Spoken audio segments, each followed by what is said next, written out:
Good day, ladies and gentlemen. Welcome. Glad that you could join us. Josh is here 2 days in a row. Shouldn't you be working, or are you on vacation? Or are you always on vacation?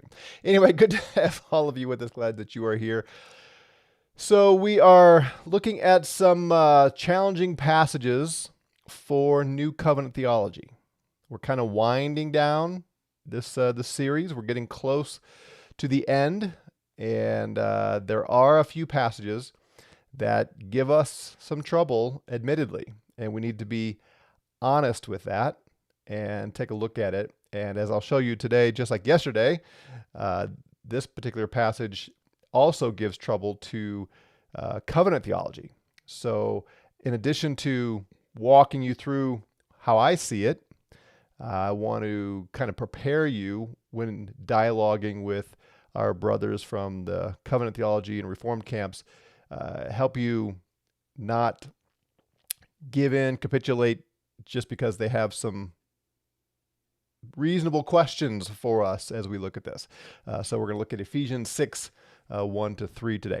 Before we get into the text, remind you that we have John Riesinger's In Defense of Jesus, the New Lawgiver at crosstocrown.org. Go to the bookstore. If you buy that book and use the coupon code Lawgiver, we will take $5 off, and I believe that brings it down to $9.99, something like that. Several of you took advantage of that yesterday. We'll run that sale for a few more days. So anyway, jump on there, crosstocrown.org, bookstore, In Defense of Jesus, the New Lawgiver, coupon code Lawgiver. All right, so here's the text.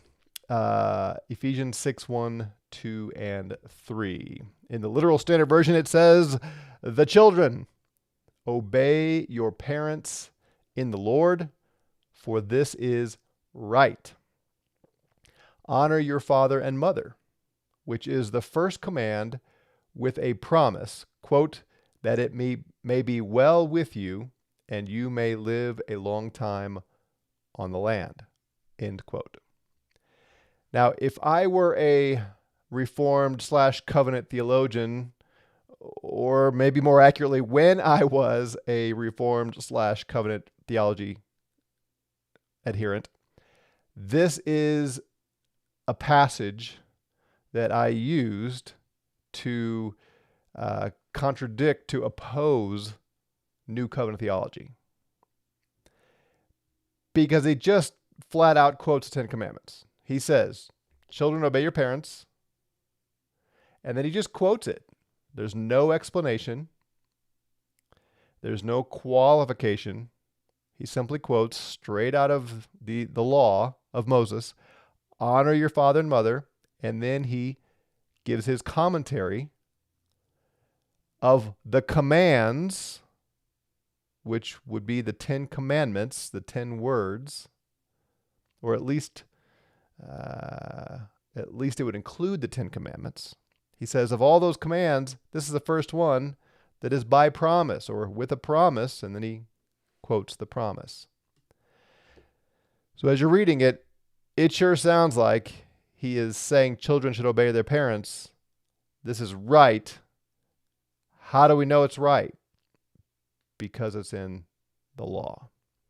Now, he doesn't use that term, the law, but he does quote from the law. And I will say this is probably the most difficult verse in the New Testament for New Covenant theology. It just is. And we need to be honest with the text and with what Paul is saying here. Now, before we talk about, how do we handle this, I do want to suggest that covenant theology also has a problem with this text. Can you see it? Can you tell? Well, I'm giving you a chance to look that over. It seems that you have to defend your New Covenant theology in terms of what the Bible says instead of developing your thinking from Bible truth. You're accusing me of defending my view rather than from the truth? You haven't been around very long, have you? Anyway, do you see it? Rob says this is even more tricky than yesterday's. Yep, I agree. Yeah, Lewis, land. So if you're going to take this as a quote from the law and say, see, the law is binding because Paul quotes it here, he brings the promise that it will be well with you. If you obey your parents, it will be well with you, and you will live a long time in the land. That was the promise made to Israel in the Old Covenant. If you're just going to default to the setting and say, see, the law still is binding, then the promise also is true, and it's the land of Israel. That was the setting. The promised land, the land of Canaan that became Israel, that's the land he's talking about as originally given. Now, of course, Reformed Covenant theology is not going to take it literally. They're going to broaden it out as a principle, as a proverb, and say this is true wherever you live. But that's not the promise. That's not the promise. Do you get what I'm saying? When God gave this promise and this command to Israel, when he said it will go well with you and you will live long in the land, he meant in the land he was about to give them. He didn't say it proverbially. He didn't say it as a general principle for anybody. He said to Israel, if they honor their parents, they will live long in the land of Canaan, which became the nation of Israel. And as soon as you start explaining that that land can include other land, then you have left the original context. So here's what a lot of Reformed theologians will do with this, is they will divide this into the moral law and civil law. So the moral law is the honor your parents, which is universal and applicable to everyone everywhere. The civil law is about the land of Israel. And since Jesus has come and Israel is no longer the chosen people, then that part of it is not part of the command. That's the civil, and it's set aside. What's the problem with that? Number one, that's not what the law of Moses says anywhere. And number two, Paul quotes it. So it's an arbitrary division here between the moral and civil. Of course, as we've talked about ad nauseum, the scripture doesn't anywhere divide the law into those categories. Now, someone raised a question. Somebody put this in a comment on yesterday's video, and it was good comment, good question. What about theonomy? Are you familiar with that term, theonomy? So historically, and most Reformed theologians hold to what I've been describing. They divide the law into three parts: moral, civil, and ceremonial. Ceremonial, civil are set aside. That leaves the moral, which is the Ten Commandments. And that's been the historic Reformed covenant theology view. But in the most recent, I don't know, half a century or so, theonomists is a branch within Reformed covenant theology that have said the ceremonial laws are abrogated because they were fulfilled in Christ, but the moral and the civil laws continue. And so they would take all of the laws given to Israel as a nation and say these should form the foundation of our laws in any nation today. So in the U.S., in Canada, in Europe, wherever you are, your nation, your government's laws should derive from the laws given to Israel, because Israel was a paradigm of God's intent for all nations. So for them, they would extrapolate this and say, whatever land you are in, you will live long in it if you obey, because those laws continue. So you see the difference? They are not setting aside, they're not dividing this command and promise into moral and civil and saying, well, the civil doesn't apply, but the moral does. They're saying, no, they both do, because the only part of the law that's been abrogated is the ceremonial. Now, again, it's all based on assumption and extrapolation, because that division of the law isn't found anywhere in the Old Testament. And I hear a lot of new covenant guys acknowledging that we can divide the law into those categories, but we just shouldn't take it too far. I'm saying, why? Why even do that? It's given away too much to that view, in my opinion. All right, are you tracking with the covenant view? I'm just trying to point out that even covenant theology, Reformed theology, it's not just a slam dunk for them to come and say, see, it's all here. We have to keep the old covenant law. What about the promise? And as soon as you make a proverb out of it, as soon as you say it's broader than that, then you're going beyond the text. That's not what it was originally given. Megan says, but there's no distinction in the law or, yeah, exactly. Rob says, there is another issue in this that might become a sticking point. And what is that? I'm saying we must develop our thinking or from everything Bible. Yes, and as the Bible has been laid out to us, we are not under the old covenant law. Are you, sorry, this is the problem with text. Are you agreeing with me, Dr. Right Life True Teller? Are you agreeing with me or disagreeing with me? I can't tell, because I don't want to debate you if you're not disagreeing with me. Paul says, what does the in the Lord have to do with this passage? Well, one thing that's interesting about that phrase is it's not in some of our Greek manuscripts. So one wonders if it was a scribal edition or not. I don't think so. It's in enough of the best manuscripts that I think it belongs there, but it is a textual variant, if you will.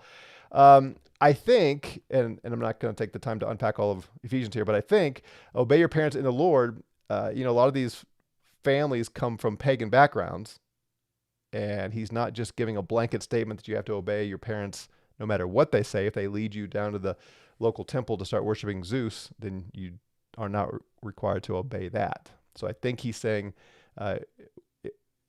in the fear of the Lord, if your parents are operating in the fear of the Lord, then you should obey them. That's what I think he's getting at. CD says, I believe that Jesus divided the commandments into two sets of 5, seeing the law, honor your father and mother, more as a duty towards God than a duty towards men. I'm really enjoying your content. Thank you. Yeah, except Jesus doesn't do that. Where does he do that? Where does he say these commands in the law apply to God and these other commands apply to man? He says, on these two, love the Lord and love your neighbor, the law and the prophets hang on these two. That is not the same thing as saying some of the laws are one way and some of the laws are the other. That's not what he says. It says, no, I'm trying to find the Bible truth apart from presupposition of preconceived human system. Yeah, and that's what we're trying to do too. And well, this is where I was going to go at the end, but I'll just bring it in here.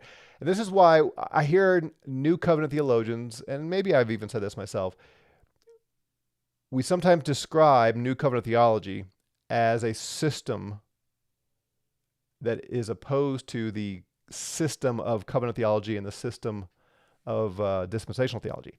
I don't describe it that way. At least I try not to. I don't like that. I don't want to make it a system. I think as soon as we do that, we're no different from those other two schools of thought. And you know me, I don't like labels. I'm using it for this discussion because it's helpful, but I get emails every now and then of people saying, why haven't you developed a New Covenant Theology confession of faith?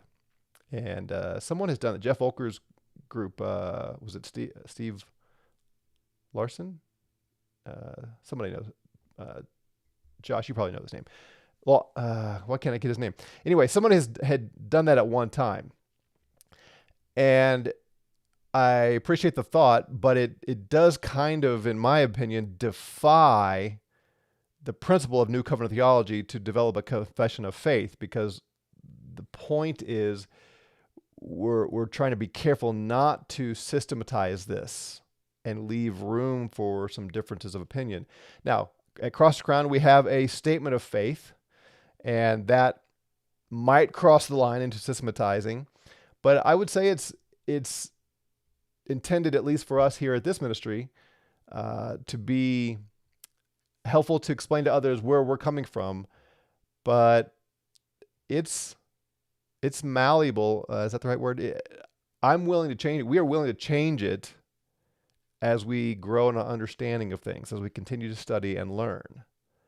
And we don't ever want it to become this hard, fast, now we have articulated the true understanding of the Bible, and we will not waver from it, and you must agree with us if you're going to be in our camp and that kind of thing. I want to avoid that at all costs. Again, to articulate where we're coming from is helpful, especially when people say, what is New Covenant theology? Well, it's this. Blake's book is good, John Riesinger's book is good, and hopefully our statement of faith is helpful, but it's not perfect, it's not flawless, and it's not something we demand adherence to. There is some even things, we wrote that statement of faith years ago, and occasionally I see some things I think, maybe we should change that. Maybe we should word that differently, take it out altogether. Because I'm not interested in a statement of faith. I'm interested in what the Bible teaches. It also says, why was Paul using the Old Testament to get this message across to Jews? There's certainly a lot of Jewishness, so to speak, in Ephesians. Yeah, and what's interesting here, let me pull this up, Ephesians. Here's the most recent thing he said about the law in Ephesians. He says that Jesus is our peace who made both, or I guess this is probably God. He is our peace who made both one, meaning both Jew and Gentile, made them one and broke down the middle wall of partition of hostility. Well, what was this middle wall of partition of hostility that separated the Jews and the Gentiles? He says, it's the enmity in his flesh, having done away with the law of commands in ordinances. So, and it's kind of getting ahead to how we're going to handle this as NCT folks. Paul says here very clearly that God had done away with the law of commands in ordinances.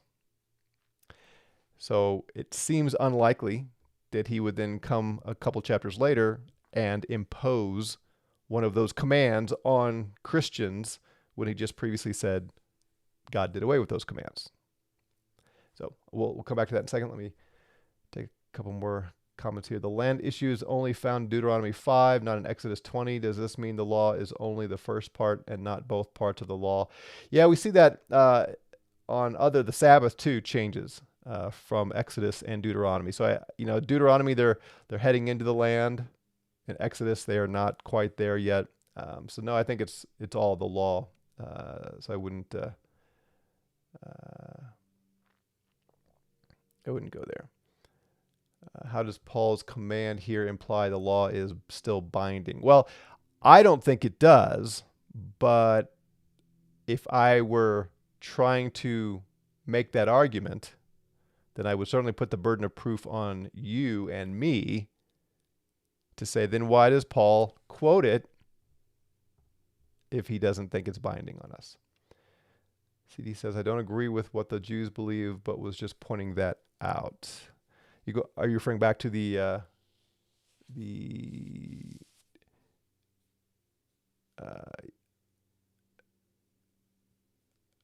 so maybe I misunderstood you. And again, this happens a lot. I apologize. I'm reading these comments quickly and probably making too many assumptions. I should read them more slowly.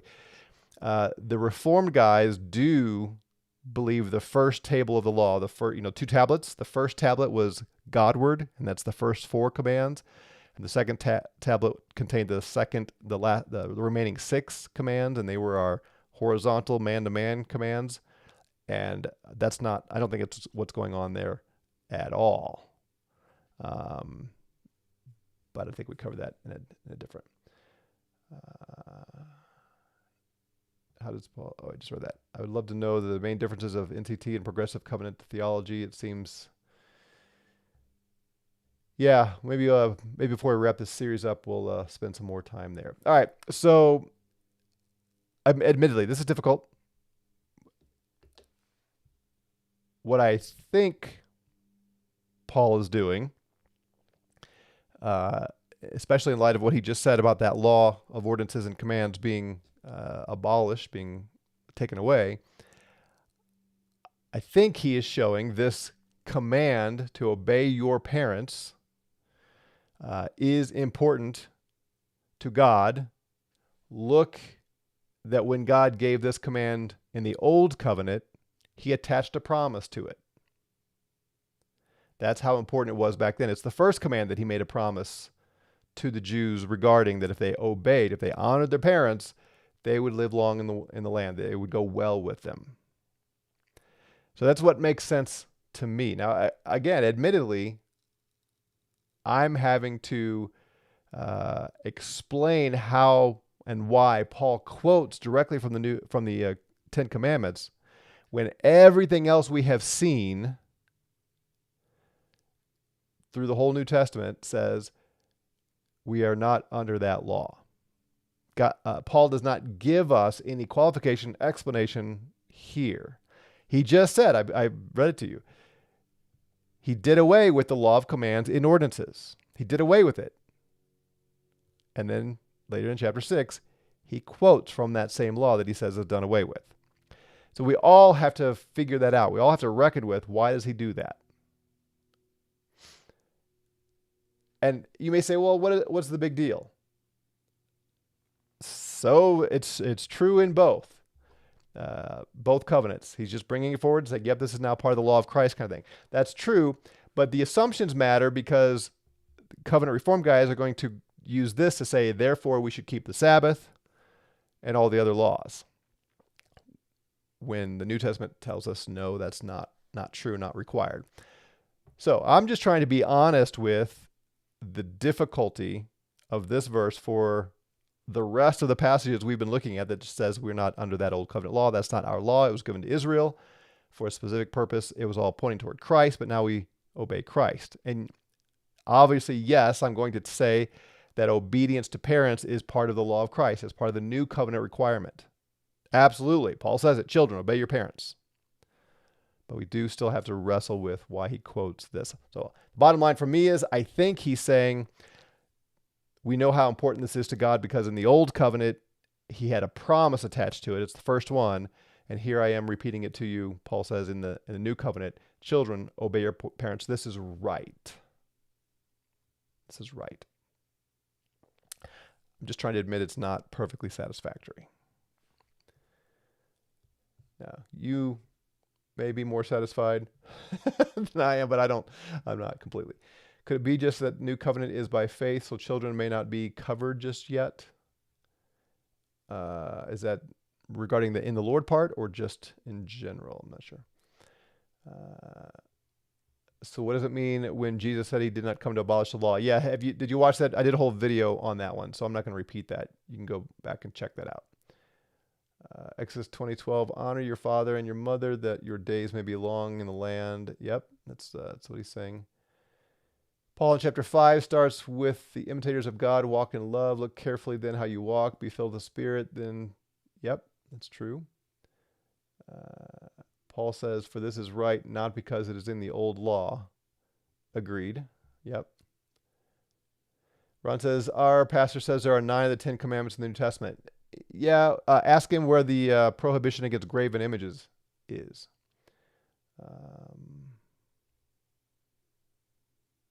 Yeah, and Mike Keith, that's right. This is right. We still, again, have to reckon with why does he quote the old covenant here without explanation? Do you think the emphasis is on temporal biological living, have blessing in the land, but we are citizens of heaven? That's what a lot of the covenant guys, that's the point they make. I don't think that's what was meant to Israel.